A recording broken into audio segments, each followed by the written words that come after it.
की हाल चाल है जनाब। तुसीं वेखदे पे हो अपना देश पंजाब टीवी ते मैं तुहाडा मेज़बान मुहम्मद नदीम खरल। सब तो पहले अपने चैनल को करना है सबसक्राइब ते बेल आइकन ते क्लिक करना है कि अच्छी ते बेहतरीन वीडियो का नोटिफिकेशन हमेशा तरह वीरों को मिलता रहे, वीर देखते रहन। अज जनाब एक बेहतरीन खास नीली दी मझ लैके हाजिर होए हैं, लेकिन इंतहाई सस्ते ते बेहतरीन मुल होणगे। जेड़े दोस्त वीर कहंदे ने यार नदीम सस्ते मुल्लां वाली मही में होण, अज उन्हां वास्ते जनाब तोहफा लैके हाजिर होए हैं। बिल्कुल सस्ता ते जनाब नहायत ही आला किस्म का जानवर इंशाअल्लाह वीरां दी नज़र है। अल्लाह के फजल नाल लैने देने मुकद्दर ने। यह जनाब मझ सून नूं लैंदी है 5 दिन 4 दिन 6 दिन। ये बटुआं दे घर दी जनाब आला तोहफा है जनाब, कमाल दी ब्रीड बरीक में घरेलू माशाअल्लाह। और जनाब ये अली भट्टू साहब ने उन्होंने जनाब घर दी मझ अज आई है जनाब इत्थे ते बड़ियां उन्हें सिफारिशां कीतियां ने कि यार मेरी मझ चढ़ाओ घर दी। रेट इंतहाई मकूल करावांगे। दुध इंशाअल्लाह ये जनाब देवेगी 15-16 किलो। बाकी आप तुसी हवाना ते लिबास चेक कर लेना है, थन चेक कर लेना मझ दा। मझ 5-7 दिन सुंदरी पूरी बरीक मझ शाह काली मुश्किल सिर कतरी कतरी। अल्लाह के फजलो करम नाल लेने देने मुकद्दर होंदे ने।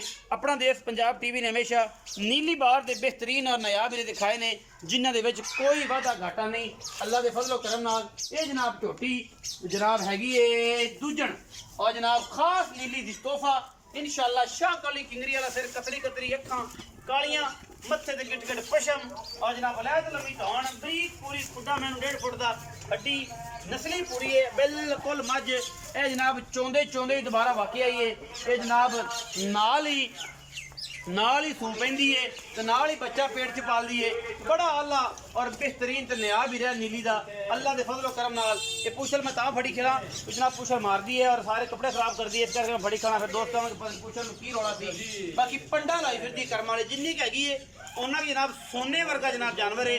इंतहाई सस्ता मुल करना है अज इंतहाई कि जेड़े वीर जेड़े ने आखन कि यार अज तो एंड हो गई, बाकी लेने देने मुकद्दर होंगे ने। अपना देश पंजाब टीवी ने हमेशा नीली बार के बेहतरीन ते नायाब हीरे दिखाए ने जिन्हां दे विच कोई वादा घाटा नहीं अल्लाह के फजलो करम नाल। पुछल भट्टू साहब बने है कि पुछल मार दी तो कपड़े खराब कर दी, हुण ना थले लगेगा तो ना ये मारेगी।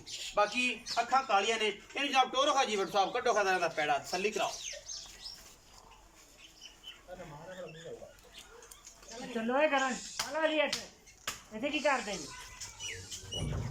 टोरो जी पता नहीं कितों गाड़े चो कढ़ लेंदी है। भट्टू साहब ते है भी भुखी मारी पई जे किसी पासे बेचारी।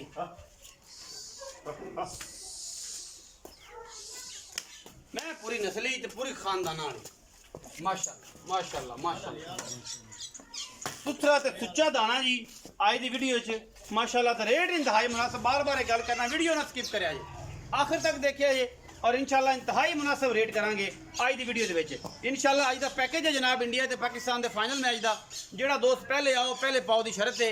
और जनाब फाइनल है इंडिया तो होना तो इंडिया तो पाकिस्तान में चाहिए, लेकिन इंग्लैंड नाल हो गया बस कोई गल नहीं। तो आप भट्टू साहब आ गए ने ना तो इंतहाई मशहूर है जनाब। बड़ा सस्ता मुल करना है और पाकिस्तान की जित में जनाब तुसीं आखना ये पाकिस्तान जिते इंशाअल्लाह। और उनकी खुशी जनाब डंगर का रेट यही कर देना जनाब बस नाल मझ लैन ते नाल मैच दे छक्के वेखण शदाब खान दे ते जनाब हारिस दे ते जनाब बाबर आजम दे ते सारे मामला ते मुहब्बत प्यार वाला मुनासिब जा मुल तो सुबह कितना बड़ता दूसरा सुबह है जी। दूजा सुबह किन्ने दिन कट गए ये ले जाएगी 6-7 दिन घर दी कर दे बिल्कुल। अच्छा पिछले सुबह को दूध पीता जी बड़ा जी 16 किलो जी 16 किलो 14-16 किलो हाँ जी। हुण देवेगी पिछले सुबह 12-13 कर दी इंशाल्लाह उन बद देगी ना। हुण वध देगी।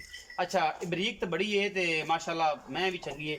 और सब इंतहाई मुनासिब जा मुल कर दो आज पैकेज ला बेहतर फिर तुसी कर लो ज्यादा मुनासिब करना मैं आप कर लूँ मोहब्बत थोड़े घर दी मोहब्बत प्यार वाला घरेलू मज है मोहब्बत प्यार मुनासिब मुल प्यार में बतागा मोल तो 3 लाख पर 2,80,000 की कार है 2,80,000 जी फाइनल फाइनल कोई लाड़ प्यार नहीं जी 19-20 भी नहीं तो फाइनल की क्रैश राल छड़ दें अज चलो को प्यार में बदलना कर क्रैश राल छड़ दें कि नहीं 5-10,000 इंशाअल्लाह इन्ना हो जाएगा कि नहीं कर लांगे 2,80,000 रुपये मुल है जी। इंतहाई मुनासिब और इंतहाई कमाल का मुल ये जनाब वीडियो के विच अज वीरां नूं अच्छा लगे तो लाइक शेयर ते कमेंट जरूर करना। पाकिस्तान जिंदाबाद जरूर आखन क्योंकि अज पैना टाकरा जोड़ जनाब अं मुहब्बतां पाकिस्तान जिंदाबाद पाक आर्मी में।